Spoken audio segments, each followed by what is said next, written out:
Yo abusuafo wei Akasem TV so nie makwaba ade ba Akasem TV so on YouTube channel no so wei Akasem TV Akasem Sports the matches no the Premier League no La Liga European League na shase gidigidi the season is back on Akasem TV Akasem Sports so nti anu bi eno ho update ene ade bra mu o Akasem TV so nti mu koso like na subscribe na mo share tabi amunua so benya bi ahwe wei Akasem TV Akasem Sports ne de mamu no nti European League no na ahye no ese Arsenal eso so eche nya nkrofo so bogu mu aje Premier League no o ma hyase papa La Liga no so ma hyase so last week mo hyase na this week so ma bobi jeni ne de ho nsensem be mamu o Akasem TV je me pemu ane Chameleon nti no ho nsensem ene ye de bra mu no eno eye Premier League La Liga Italian Serie A na French League no nse Bundesliga de nya hyase nti eno so ba ye de nyina ho nsem be mamu o Akasem Sports so YouTube channel so Akasem like na subscribe na mo share na notification button no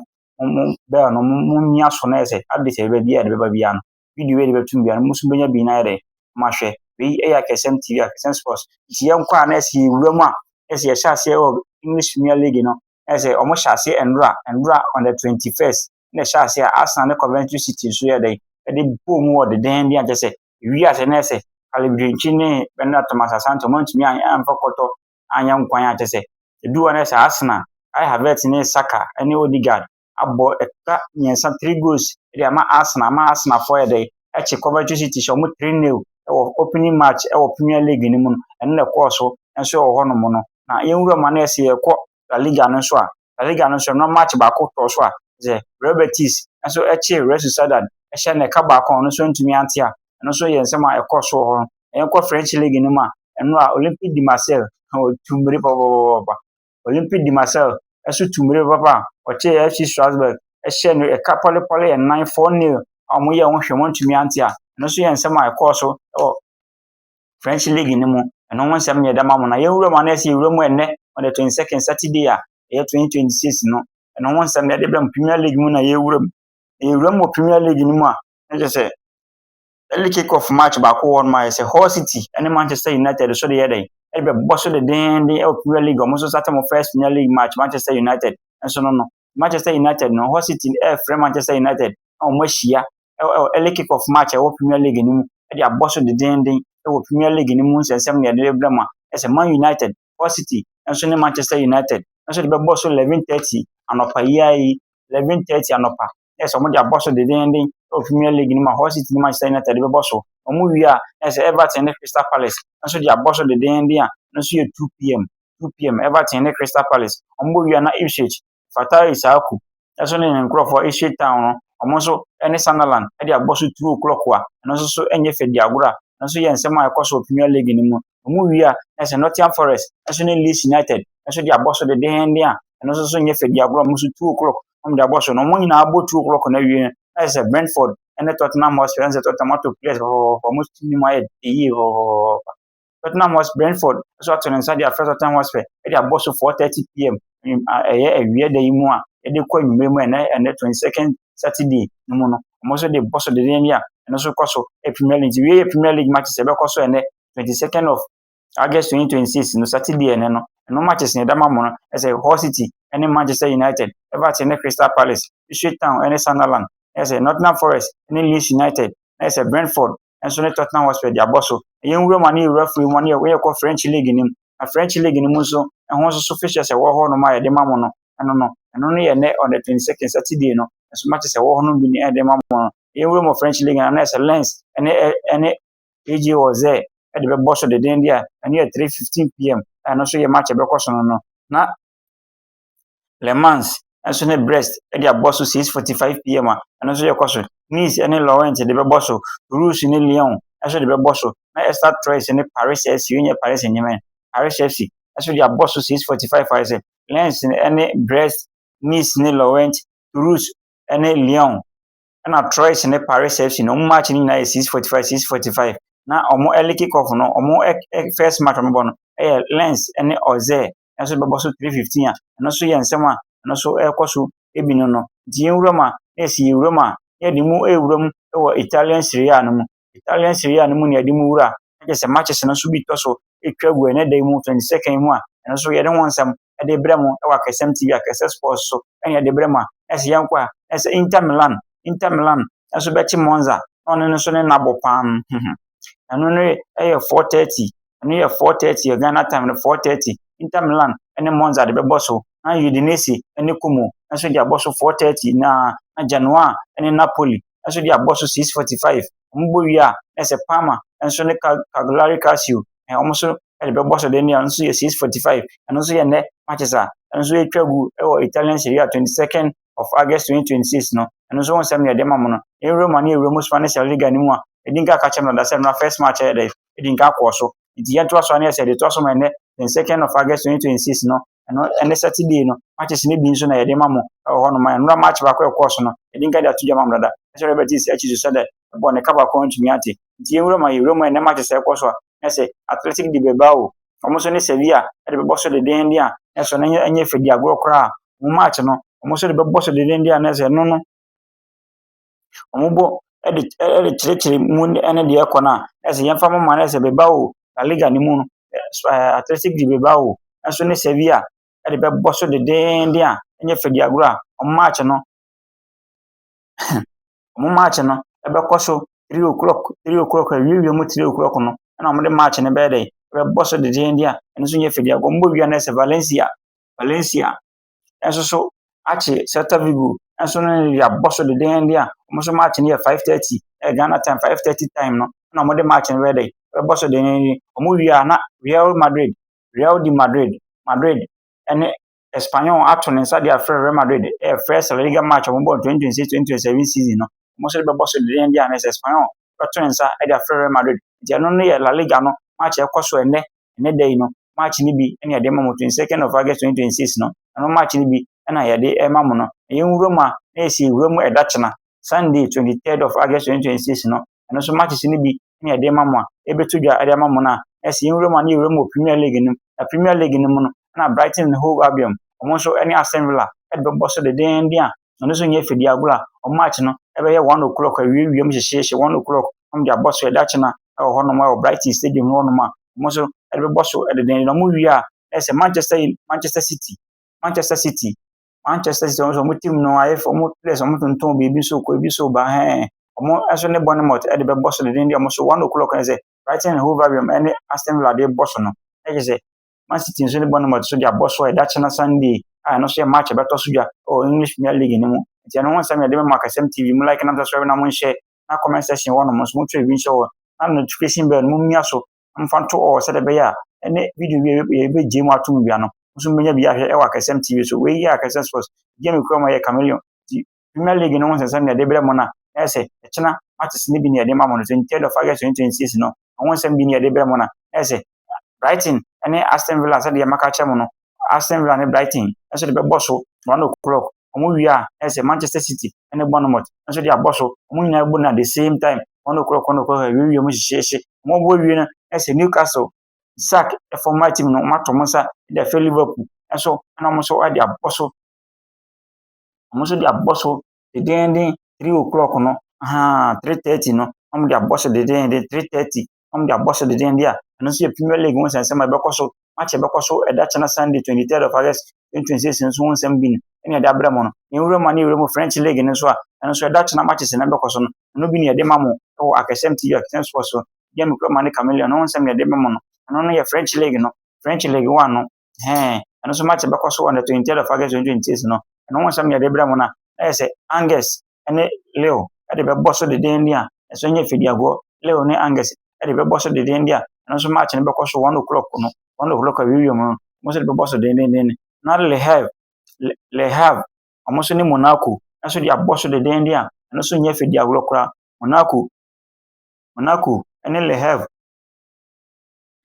ɛnso de bɛbɔ so dedenden a ɛno nso ɛnyɛ fɛdi agorɔ ɔmo nso bɛbɔ no 3:15 ɛno nso so ɛyɛ ɛda Sunday ɛda kyena match a ɔmo bɛbɔ nso no na yɛ sɛ Rennes ɛne Paris Saint-Germain ɛnso de abɔ so dedenden a ɔmo nso match no ɛbɛkɔ so 6:45 ɛsɛ ɛno nso yɛ matches ɛwɔ hɔ nom ɛwɔ French League mu yɛmmɔ wura mu a ɛsɛ yɛbɔ wura mu a ɛsɛ yɛwura mu dedenden ɛwɔ Serie A ne mu a La Liga ne mu yɛnkɔ La Liga yɛwia ne aba Serie A no nti La Liga no so ɛda kyena nso matches ɛwɔ hɔ no the matches mako mmiɛnsa ɛna ɛwɔ hɔ no ma ɛda kyena ɔmo so bɔde ato hɔ no ma ɔmo so teams ni bi abɔ first match awie bi so bɔ second match Atletico Madrid abɔ ne first match awie ɔne Malaga boy ɔhyɛ ne 2-0 ɔmo so matches ni bi bɔ so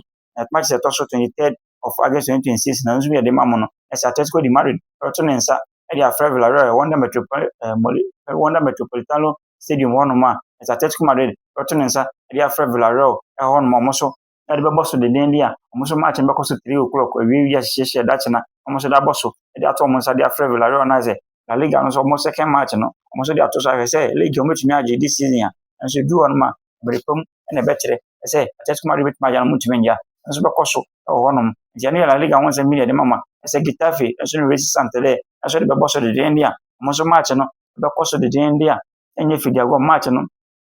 ɛbɛkɔ so 5:30 ɛyɛ Ghana time 5:30 no ɔmo so de bɛbɔ so a Getafe nso ɛne Racing Santander ɛbɛbɔ so deden na ɔmo wie a na FC Barcelona 7:30 Barcelona ɛkyi ato ne nsa de afrɛ FC Barcelona ɔmo so de bɛbɔ so deden a ɛno so nyɛ fidi akɔ La Liga match no bi de mama no ɛsɛ ɛkyi bɛto ne nsa de afrɛ Barcelona ɛdɛ ɛkyena anwummere 7:30 no ɛsɛ ɔmo de mo fra ayɛ hɔ a Barcelona so betumi atumire anaasɛ de besi no ɛno krabea ɛhyɛbrɛ ne nkrabea na ɛwɛ de bɛkyerɛ nti ɛno ɛyɛ matches no ebia ɛwɔ Europe matches no European matches no no bi yɛ de to dwa de mama yɛwura mu a yɛsi wura mu ɛwɔ Italian Serie A no so a ɛsɛ ɛda kyena matches ɛbɛkɔ so no bi no ɛno so bi na ɛde mama na match ɛbɛto no ɛyɛ Frosinone ɛne Juventus nso de bɛbɔ so deden a match no 4:30 Frosinone ne Juventus de bɛbɔ so Italian Serie A no bi na de mama ɛda kyena 23rd of August 2026 no match de bɛto dwa no bi na de mama no ɛwɔ Italian Serie A no ma Frosinone nso ne Juventus de bɛbɔ so ɔmo wie a na Venezia ne Lecce nso de abɔ so a ɔmo so yɛ 4:30 pɛpɛɛpɛ na ɔmo so de bɛbɔ so a Venezia ne Lecce nso de bɛbɔ so na Atalanta ɔmo no ɔmo te so hu de ɔmo yɛ ɔmo no ɔmo ne Sassuolo nso de abɔ so deden a ɛno nso yɛ fidi nso bɛkɔ so ɛwɔ ɔmo wie a na Torino nso ne AC Milan nso de abɔ so deden a ɔmo so match no ɛno nso ɛnyɛ fidi agorɔ a ɛsɛ Atalanta match na ɔbɛbɔ no 6:45 na Torino nso ne AC Milan nso de abɔ 6:45 a ɔmo nso de abɔ so nti ɛno ɛyɛ European matches no Premier League La Liga French League Italian Serie A no ɛno nso ho results ɛne ɛho fixtures ɛne ɛda ma mo akɛsɛm TV so a mohwɛ bi a motie bi ɛwɔ yɛ TV channel no so mo like na subscribe na mo nhyɛ ɛsɛ yɛwura ma ne yɛsɛ yɛwura mu transfer news no so a ɛsɛ transfer news no ɛsɛ atadwe ɛnyɛma te dɛ ndɛ na Thomas Partey ɛna wanya ne new club a saa de wei na saa atoma no wɔ Arsenal ɛna ɛbaayɛ Thomas Partey yɛm sɛ ne management no ɔmo nyɛ serious saa deal wei ɛsɛ nkɔmɔ kɔ dadadada from Arsenal time sika kɛseɛ yɛde baayɛ ɛwɔ Saudi League nim akwawe sɛ menkɔ ɔnya heavy team mbɔ afei yɛ baa dendenden de afei de wagye mu a wɔkɔ free transfer a ɔno wapie ɔgye ne nsa de akɔ Al-Shabab was ɛwɔ Saudi League nim a ɔno so ɛkɔbɔ bi ɛwɔ hɔ nom a wagye 1 year contract a Thomas Partey so ho asɛm ne yɛka no transfer news no asɛ na wɔte fia na ɔyɛ training de ne ase a na wɔtwɛn Al-Shabab a ɛsɛ sɛ ɛhia broni a na ɛsɛ ɔbɛhyɛ kyale wate ɛhia broni a na ɛsɛ fee ɛna ɔbɛka by force ɛno nso Thomas Partey hu sɛ wankwa ɛmfa nti no ɔde no wakɔgya Al-Shabab foɔ no mu a ɔno nso agye 1 year contract a ɔno nso kɔsi akan ɛwɔ hɔ nom na yɛwura mu a na ɛsɛ yɛwura mu transfer news no mu a na ɛsɛ Cameroonian international a ɔno ɔbɔ ne bɔɔl ɛde ma Brighton and Hove Albion ɛfɛ ne Carlos Baleba a no ɔwɔ Brighton and Hove Albion Manchester United a ɔma sign down deal a si ɔkɔsi na kan ɛde ama Manchester United nti ɛno ho nsɛm na ɛwɔ na Vinicius Junior na ɔno wayɛ no ho sɛ ɛsɛ deɛ ɛwɔ prowi kɔnkɔnsa ni paa ɛsɛ Vinicius Junior bibia ɔde bɛtum ɛsɛ IG hɔ nom deɛ ɛsɛ page no nkurɔfoɔ ho nsɛm na ɔde ka ɛsɛ Lamine Yamal that time na ɔmo wɔ vacation a ɔmo holidays mu na ɔmo twɛ mu ani no na Vinicius Junior aposti Lamine Yamal ɛne Rafinha sister Lamine Yamal yi nso so ɔyɛ nsɛm sɛ wɔawɔ girlfriend dada a Vinicius Junior sɛ kɔnkɔnsa nko ara na kɔ Vinicius Junior te hɔ nom a wɔ n'anim na ɔkɔ sesa yɛ na ɛsɛ kɔnkɔnsa na ɔde bɛdidi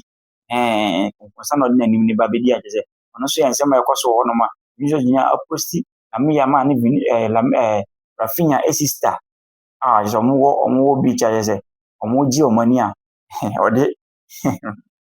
Vinicius Junior ɔyɛ nsɛm pɔpɔɔpɔ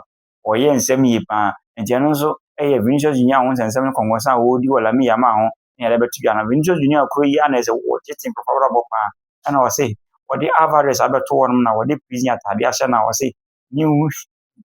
new jersey for Alvarez ɛtuma de new jersey na ɔmbɛhyɛ no Alvarez yɛ ne hyɛ no na sɛ yɛakye Atletico akye Alvarez atum sɛ ɔma ne nkɔ Barcelona sɛ Vinicius Junior atwitwi ne yie pɔpɔɔpɔ ɛno nso yɛ agye no na Real Madrid de team a wɔde kɔhyia Espanyol no ɔmo squad na ɔmo de kɔ no ba bɛto dwa nti yɛmfa bi ma mo na mohu deɛ ɛkɔ a ɛsɛ Courtois keepers no Courtois Lauren ɛna ɛna Messi ɔno nso yɛ goalkeepers a ɔmo de kɔ no ɛyɛ wura ma no ɛsɛ yɛnkɔ defenders no nso a na sɛ Hodgson wɔ hɔ Alexander Arnold nso wɔ hɔ Konate Correa ɛsɛ Carreras Rudiger Dumfries ɛna Mario Rivas ɔmo ne players a defenders a Madrid de kɔhyia Espanyol na yɛnkɔ midfielders na sɛ Bellingham wɔ hɔ nom ɛsɛ Camavinga wɔ hɔ ɛsɛ Valverde Arda Güler Bernardo Silva Centro Sestero ɔno nso ɛka squad no ho a ɛsɛ players no a ɔmo de kɔ no ɛsɛ Alexis Sina ɔno nso yɛ player ɔno nso ɛwɔ hɔ nom ɔno nso ɛka players no ho a wɛdɛ mfa nkyɛn medin pronunciation bi a meyɛ mistake ho a mfa nkyɛn kakra ɛsɛ players no nso ɔmo yɛ new players ɛde mo afrɛfrɛ Madrid team no mu nti ɛno nso wɔ hɔ nom a ɛkɔneɛ nkɔ ɔmo forward na ɛsɛ Vinicius Junior ɛka ho Kylian Mbappe na CSP ɔno ɛka squad no ho ɔmo yɛ new saa nkɔla ne new players no nti ɛna pronunciation no ɛna ɛden kakra ɛna Brahim Diaz ɛna Diamande ɔno nso ka squad no ho a wei ɛne Mourinho players a wɔde ɔmo kɔhyia Espanyol ɛhɔ no ɛno nso ho nsɛm a ɛno nso ɛto dwa ɛhɔ no na sɛ wobɔ game nso a yɛ so yɛ obi a wobɔ game a ɛsɛ EA FIFA 27 no abɛto dwa no ɛsɛ yɛde commander ɛsɛ Kylian Mbappe commander ɔno ɛna ɔmo de na yɛ the face of EA FIFA 27 no ɛno nso ɛyɛ nsɛm a ɛkɔ so ɛwɔ hɔ nom no ɛsɛ no na wobɛkae player yi a na ɔwɔ Brighton ɔhyɛ goal bi Chelsea paa ɛsɛ yɛfrɛ no saa player yi Julian Enciso